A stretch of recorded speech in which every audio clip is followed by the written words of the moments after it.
Hello and welcome to Real Vision and the Defiant's conjoined canter through crypto coinage and the cacophony of crazy we call Web3.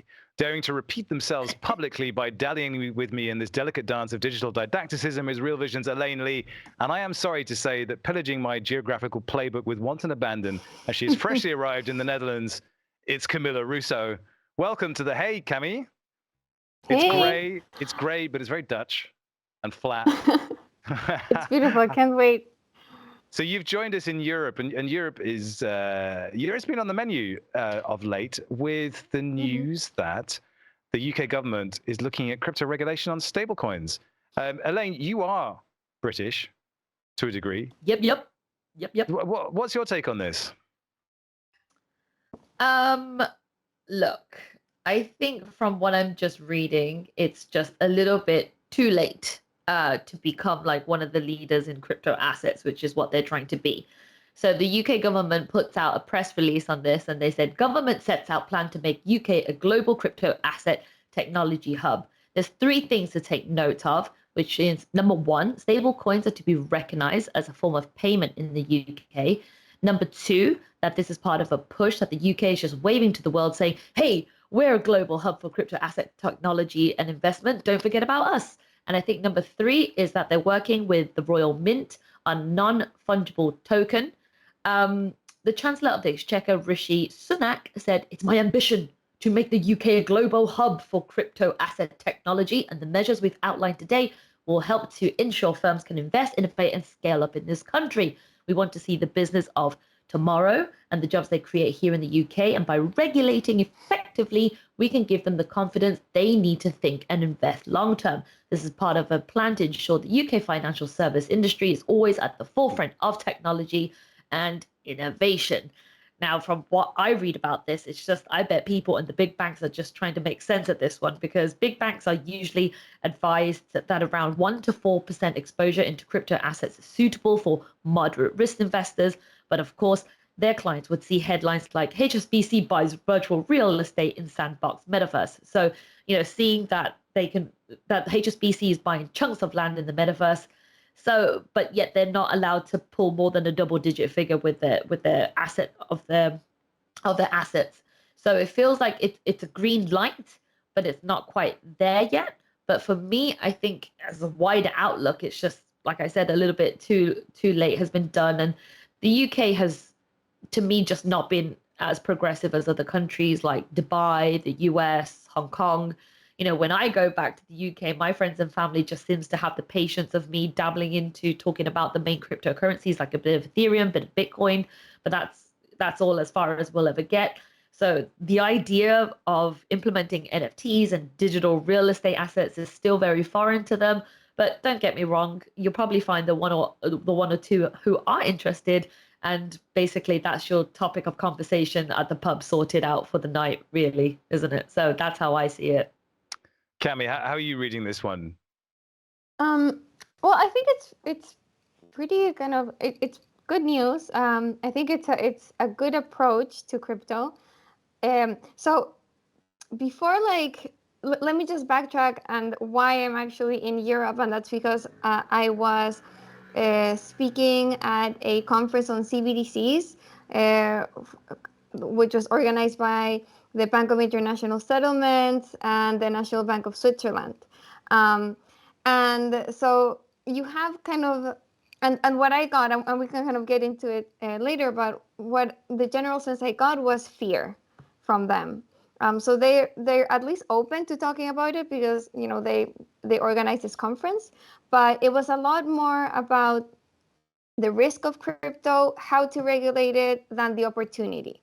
And at the same time, from the EU, I think we talked about last week, is this initiative to regulate non-custodial wallets and enforce kind of KYC on entities transacting with the non-custodial wallets, which is a huge blow to DeFi, of course. So we have kind of that going on in the backdrop, and then the UK comes out with this kind of pro-crypto regulation, or at least bend, and so I don't know, maybe it's kind of the UK standing on opposite sides to the EU on kind of its take with crypto. I don't know, but I think kind of this approach of embracing what is native to the cryptocurrency space, and what's already thriving and flourishing, which is stablecoins, is a good move, rather than trying to kind of co-opt it, co-opt crypto, which I think is kind of what CBDCs are. Like they're trying to make like a digital currencies happen, but without actually embracing blockchain technology and what's native to the space. So to me, kind of that's the wrong way about it. But actually kind of regulating and making stable coins a part of the economy sounds really positive to me. And then the Royal Mint creating an NFT is just like, I don't know, it's just like one more on the bandwagon. It's like one more for the meme. I think that's just like, just like to give it a little bit more of like a PR spin to the news. But I think kind of the actual good news here is the stable coins being regulated and adopted and allowed, because that's kind of what central banks and the banking industry is usually the most afraid of, stablecoins, because that kind of poses the biggest threat to them. So I think it's good news that the UK is taking this approach. And also, one more thing to add, I saw somewhere Britcoin, and I thought it was genius. I think they should like make their own like pound stablecoin and call it Britcoin. That's just throwing that out there. Well, there are so many pieces to this puzzle. I'm going to start with the Royal Mint one, because it's hard if you're not English to understand the rosy tinted glasses that come with thinking about the Royal Mint. Going and putting a postage stamp on a letter, it had had the head of the Queen on it, and these things, they were commemorative stamps that would come out. You get the Olympics one, and then royal weddings would have one, and you'd have these plates and crockery. Like my grandparents had just collected this stuff, and I don't know why, but it was just so resonant. So the Royal Mint, this august institution that is so quintessentially British, and it's like the BBC. There's things that are only found in Britain, and it's just so weird when you grow up with that. Thinking about that in the context of NFTs and everything I know about NFTs, I'm sorry, what? And I kind of wonder, who is the audience for this? Is it my grandparents? Are my grandparents going to be downloading a digital Royal Mail wallet and getting their NFT and showing it to me on their phone, going, "Hey, look what I got"? I'm like, it's just so strange. There's also obviously a Brexit story to all of this, which is the UK has, rightly or wrongly, tied itself up into all sorts of knots. Because 50.5% of the population voted for something they didn't understand. And so they are battling to kind of preserve London's status as, one of the leading global financial centers of the world. And there's often been talk, actually, of much of the financial activity that was in London moving to Holland, of all places, because the regulatory environment here in Holland is much more favorable. And so a lot of what's been going on in Amsterdam in particular is making the landscape here a lot more favorable for financial institutions to move to Holland to escape the Brexit idiocy. So this is very clearly a move on Rishi Sunak's part to promote the UK as a leading center of financial innovation. Easy thing to say, not such an easy thing to do, but there's no doubt that in terms of talent and financial talent, there's a lot of it in the UK. But what's really interesting is that set against this, you have the backdrop of this war in Ukraine. And I hear over and over and over from people that I'm connected to in DeFi, the issues that they're having are because the developers that they've hired are Ukrainian. You wouldn't believe how much of the talent that's working in this space comes from the Ukraine. It's unbelievable. So you have this kind of perception of what the UK is in terms of financial leadership, and then the reality of what it's actually like in the real world. And so I think a lot of the time people think that they can apply solutions that they've come up with from all of the things that they've done previously in their previous lives and make them work in DeFi and in crypto. And I think they're going to be disappointed. You have to really take a crypto native viewpoint on all of this. But I mean, Rishi Sunak, bless him, he stepped in and he'll get fudded senseless left, right, and center. Interestingly enough, when he tweeted about this, the usual mob of, the crypto Twitter jumped in and said, "Have you considered this coin and this coin and this coin? You should buy Doge, you should buy SHIB." one of the things they were shilling was a GBP stablecoin on Terra. And that is an interesting one because Terra's stablecoin UST has been highly successful. And they actually did a Korean won stablecoin first, and then they realized that the US dollar version was going to be a lot more successful. Will they do a GBP version that will be adopted? I don't know. Let's stay posted on that one. So that was a really interesting story, and one that Elaine and I could speak to from the heart.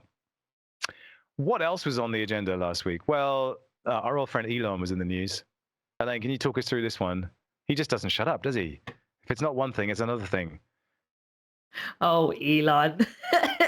Look, the man bought 9.2 of Twitter shares. That's about $2.9 billion. So that makes him the social media's company's largest shareholder. We saw a bit of I'm just going to stop you there. You said he bought 9.2. 9.2% of his shares. 9.2%. That's the key thing. 9.2. That's almost 10% of Twitter. Yeah. Boom. Yeah. Massive deal. Massive deal. So we saw a bit of public back and forth between the current CEO and him. And, Parag goes, I'm excited to share that we're appointing Elon Musk to our board. Through conversations with Elon in recent weeks, it became clear to us that he will bring great value to our board. He's a passionate believer, an intense critic of the service, which is exactly what we need on Twitter and in the boardroom to make us stronger in the long term. Welcome, Elon. And then, he diplomatically responds, looking forward to working with Parag and Twitter board to make significant improvements to Twitter in upcoming months.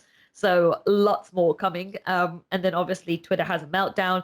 My favorite is what's going around. They gave him his new title in the Twitter sphere space, calling him CMO, not Chief Marketing Officer, but Chief Meme Officer is what they want to call our new Elon. But look, it was only a matter of time, I think. And one must remember that Elon is one of the top 10 influencers Twitter. And in crypto land, he has about 80 million followers. And that's, quite a huge, significant amount. And then the most followed account is Barack Obama, actually, with 131 million. But look, a few weeks ago, my friend Hugo, who works for Twitter Comms, sent me an article from Hypebeast. And the headline was that internal Twitter data reveals how many people are tweeting about crypto. And I just read that again last night. And since 2020, there has been over 1 billion tweets about crypto alone. The US, India, and Indonesia tweets about crypto the most. But going forward, Indonesia? Me, did you say Indonesia? Indonesia, yeah. Holy crap. Yeah. That's a weird one. No, I don't think it is, because if you think about, like, Philippines is the country most active on Facebook. So I don't know, Southeast nations is just really aggressive in social media. Sorry, Meta. Southeast Asian nations are just so technological savvy and active on social media. But going forward, for me, it's going to be the edit feature. I mean, it was only, I think, a day before the announcement, Elon asked the whole Twitter world, do you want an edit button? So that for me is something that I'm looking forward to most of all. But look, billionaires, I find, love buying media platforms. So it sort of makes sense for Elon to hit this one, right? So the interesting part means, what is the future for Twitter here? And you got to think about, Twitter is famous for its memes, right? And what coin is heavily backed by meme culture and that Elon is a fan of? Dogecoin. And then ultimately this week as well, you saw a little rally for Dogecoin. So this is a story that I think is going to keep with us for the, over the next few months, and be interesting to see what changes he will make. Well, I think the big story here is about free speech. And Cami, do you have any thoughts on that? Yes, exactly right. I think that's the big story here. At least a big story in crypto land, right? Like I think all of us kind of in crypto Twitter have been seeing this rising, I guess, discontent about Twitter, banning people, blocking people, lots of crypto accounts being deplatformed, and that just doesn't sit well with the ethos of the space, obviously. So Elon Musk, being very kind of, a part of crypto Twitter, and outspokenly kind of pro crypto, pro the space, and with kind of ideals that you assume are aligned. Crypto Twitter immediately kind of assumed that this would be one of the issues that he would want to tackle, and sure enough, he came out with this question, asking people whether they believe that that free speech is that Twitter adheres to free speech. So I think that's a big question here. Like, will there be any change in Twitter policy regarding free speech? And with that specifically, it's Twitter's policies about who it allows to use its platform, what people can say.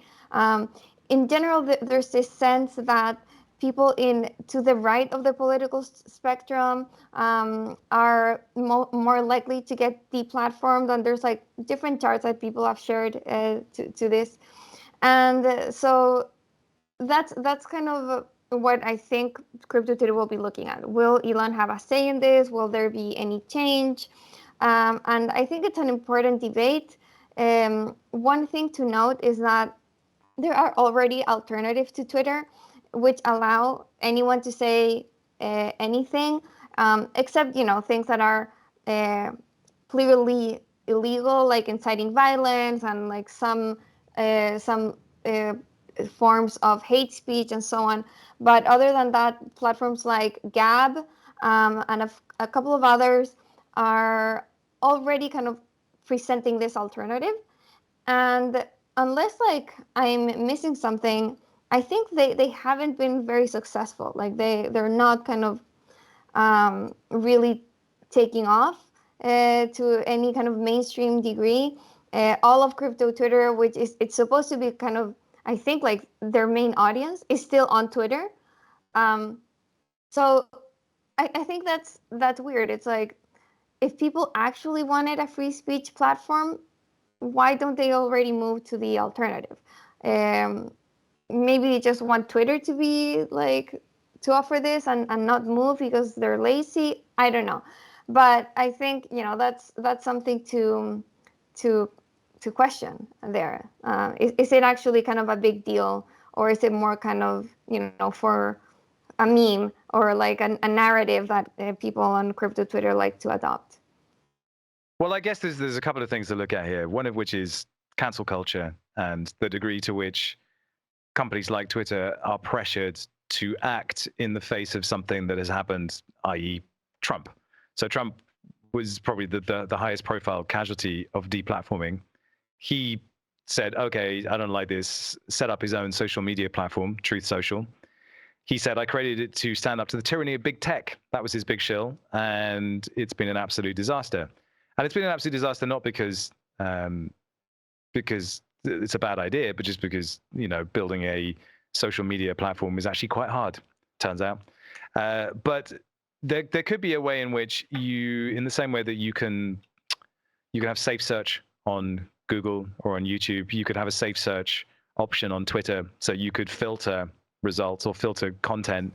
That might be one way to do it. Or you simply set up a secondary platform. I think it makes more sense to have an opt-in to full free speech. And as you rightly say, Cami, there's nobody really wants the full undiluted version of the internet, because I think we would be horrified if we got it. And there's a lot of stuff that we don't get, we don't see it, and it's a good thing that we don't. And if you have children, you don't want them exposed to that stuff. So there has to be some element of opt-in to censorship of material on the internet, because otherwise we'd all go mad. But you also said, Cami, something that's clearly, and in that moment, you've also fallen into the same trap as everyone who tries to regulate this space, which is there can be no line, or there is only lines. You can't have it both ways. Someone has to be the arbiter of where that line sits and where we decide what constitutes hate speech. because for one person it might not be, and it constantly shifts. The attitudes towards homosexuals and women's rights change, and rightly so. But like No, where no, we no. are now, I think I don't think there should be like an arbitrary line, but I think like at least in the US there's just like it's very clearly said like what is legal and what's not, and to me that's the only line that that there should be on social media. I believe like I believe in like 100% free speech unless you're breaking the law, and I think to me that's the only line basically. And I think in the US there's like laws around it, and I'm sure there's like different types of laws for hate speech in other countries, but I don't think there should be an arbitrary line placed at all. So yeah, just to clarify my position, because absolutely no. yeah, and I struggle with this as well, because I self-censor. I very much do self-censor in terms of what I say on Twitter, and I have fairly careful guardrails around it, because I don't want someone coming and mugging me in the street for being connected to crypto or NFTs. Elaine, do you have any thoughts around kind of free speech and what we should and shouldn't be saying?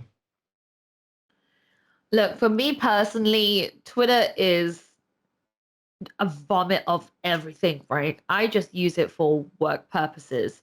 So again, it's going back to your point of self-censoring. It was a place where I take in information. I don't really put personal sort of feels about how, my outlook on what I think about the world on a regular basis. And it's just Twitter for me is very noisy. And look, if I can be less quiet on it, I would actually prefer that route. But it's part of my job to be in the cryptosphere to understand what people are saying and reacting and responding, and I love it as using it as a tool like that. But for like my own health and sanity, the less of it for me, the better. So I just think, in terms of just free speech, it goes back to self-regulation and self-censorship to me. How much you put out there yourself, and to me, Twitter, we do need a sort of more decentralized Web3 version of it. I think, people are using it a little bit like Meta. So if I'm not there taking crypto information from it, I'm not really a fan of using it, because I see people sometimes using it as they're giving me their Facebook feed or Meta feed or whatever you call it, which I'm not really a fan of. Like, if I can cut out from Twitter, the less of it I use in my daily normal life outside of the 40 hours I put into crypto, the better health it is for me, I think. So the final backdrop to all this is that Jack Dorsey, the founder of Twitter, famously came out against Web3 not so very long ago, claiming that it was completely owned by VCs now. And so we have this huge tension. Like we're seeing Instagram do NFTs, we're seeing Twitter do NFTs, we're seeing Twitter attempt to integrate or adopt some of the Web3 ideas. It's going to be fascinating to see who gets it right and who gets it wrong, and also to see what Web3 can come up with to draw people into a very different way of doing things. Now, when we talk about Elon Musk, we of course talk about SpaceX and we talk about Tesla. And Tesla made news this week in our space for basically using MakerDAO as a lender for a pretty substantial real estate deal. I wonder if you could talk us through this one, Cami, because there was a cool story. Yeah. It was really surprising story. Like you wouldn't expect to see like Tesla and MakerDAO like on the same headline.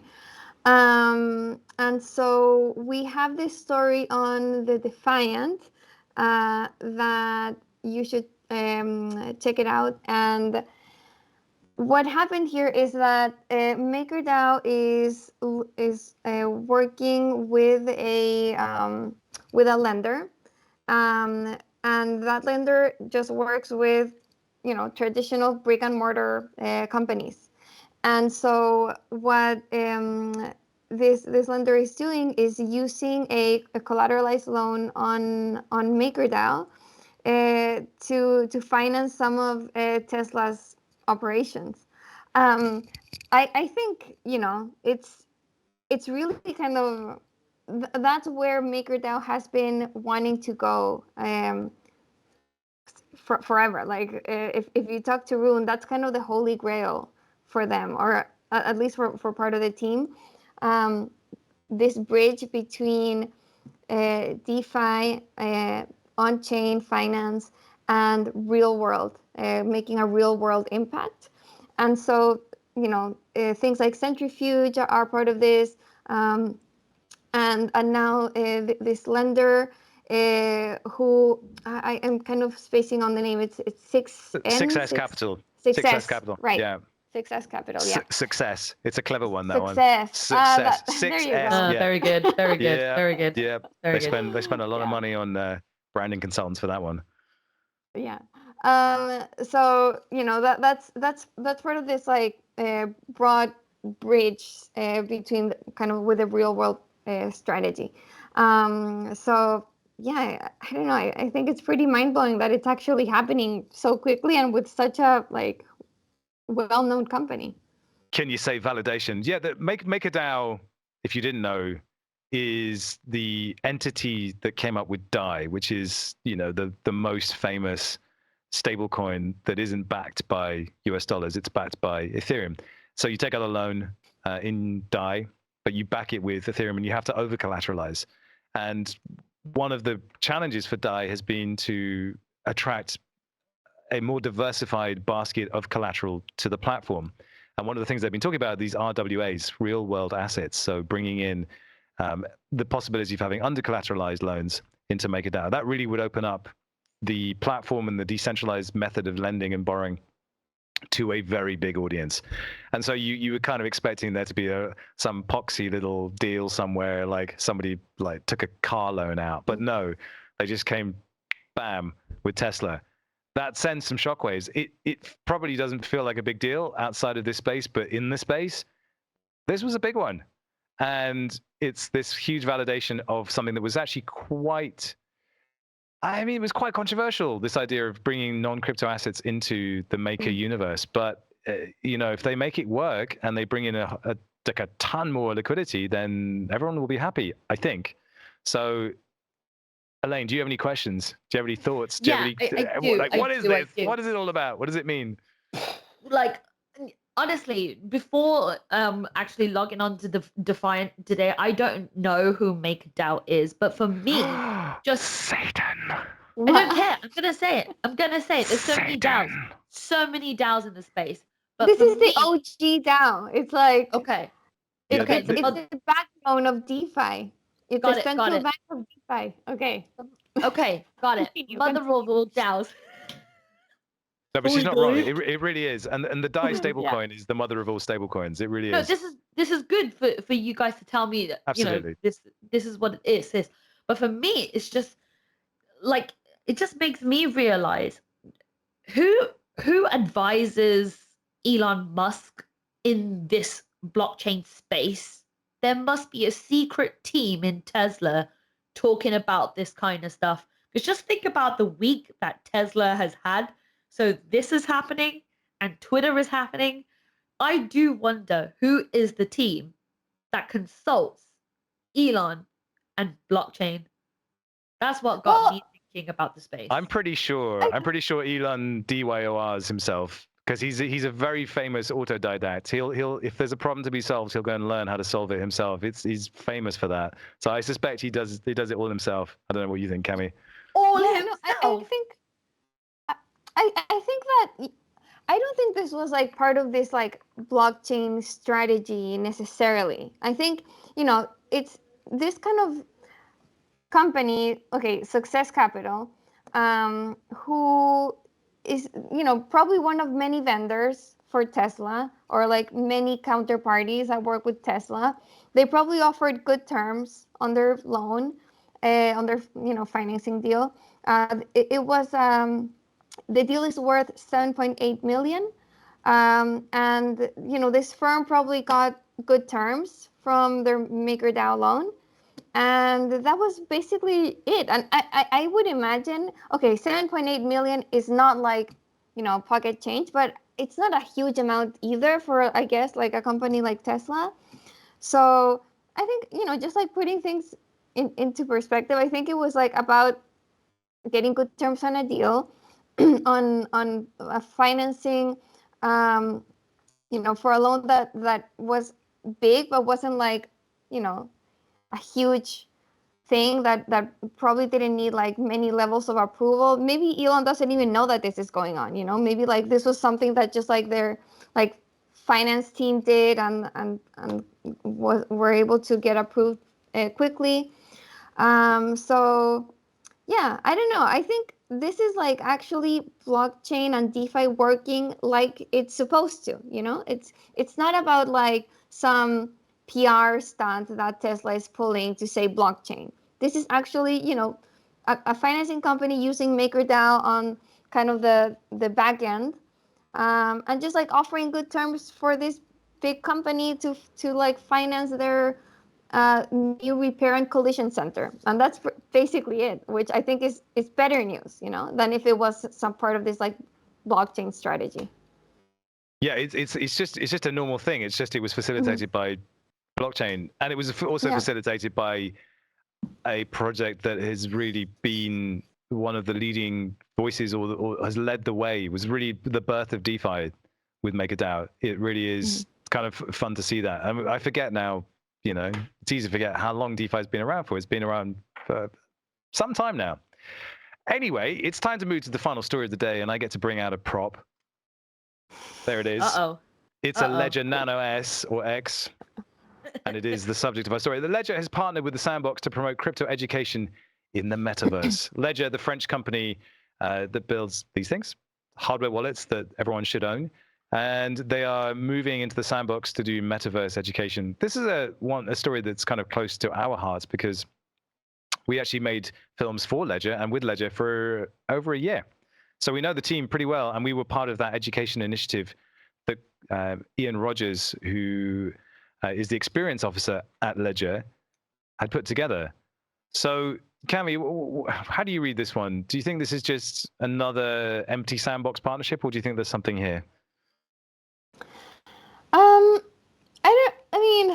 I don't know if it's empty or not, but I think it's just useful, for people, in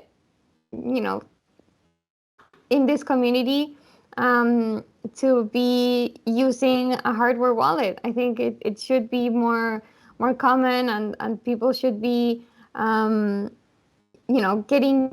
used to storing their crypto that they're not using in something like Ledger. So I think it's a great partnership, just like thinking about from a safety perspective and kind of like onboarding perspective.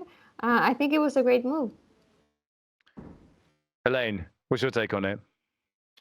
I think it's all about the education initiative, which I think is the most important thing. I think, Ledger being one of the world's largest providers of hardware crypto wallets, and Sandbox being one of the most popular community-driven platforms that lives on the blockchain. So put two and two together, this is sort of inevitable. But, it's not much interesting story because it's just a partnership. But what I sort of told myself and reminded myself that just to ask a question of like, who is Ledger as a company? So I just did a little research, and they're a company that's been around since 2014. Over 15% of the world's crypto assets are secured through Ledger. Headquarters is in Paris. They have offices in London, New York, and Singapore. So they're a global company. And I believe they have a team of just over 500 professionals that's developing their products. So I think in terms of growth, there's lots of happening for this company, but only 500 people to educate this whole crypto space. So there is, a lot of room for them to grow. So I think with so many people onboarding onto crypto, many partnerships like this need to be made. I really love how they carefully only select their partnerships. So even with certain NFT projects that are backed by good sturdy founders like Women Rise, they've partnered up with Ledger.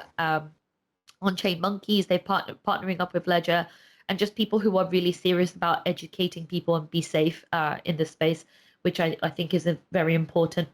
But yeah, I've kept up with Ledger just over Twitter Spaces, and they have their office hours, which is like an open line for anyone to to basically reach out to how on earth you use this, because I remember the first time I set up my ledger, it was a really painful experience. It took me actually hours just to get things right because you have to be so careful about it.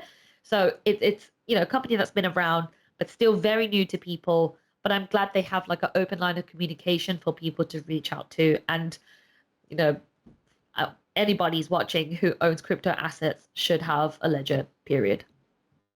Or at least some kind of hardware wallet or some kind of solution for your private keys. I've actually been looking into a more robust solution. I'm looking at engraving steel blocks and those them plates.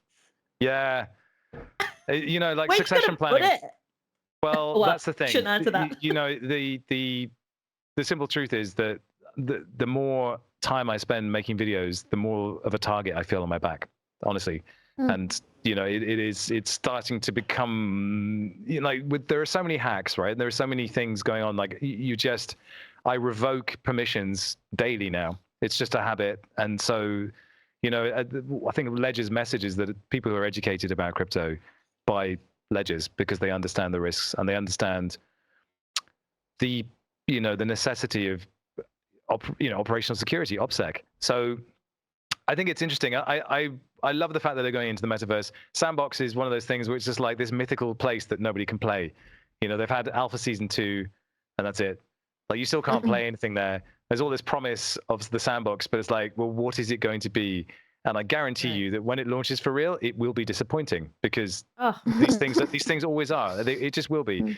So there's this huge amount of kind of hype around Sandbox and metaverse and building, voxel avatars and everything to go into the Sandbox. But there's no doubt that they understand that you cannot simply launch what is effectively a TV channel or an entertainment channel unless you have good shows ready to go. And look at Apple. Apple launched what they hoped would be a rival to Netflix, and they launched with some okay shows.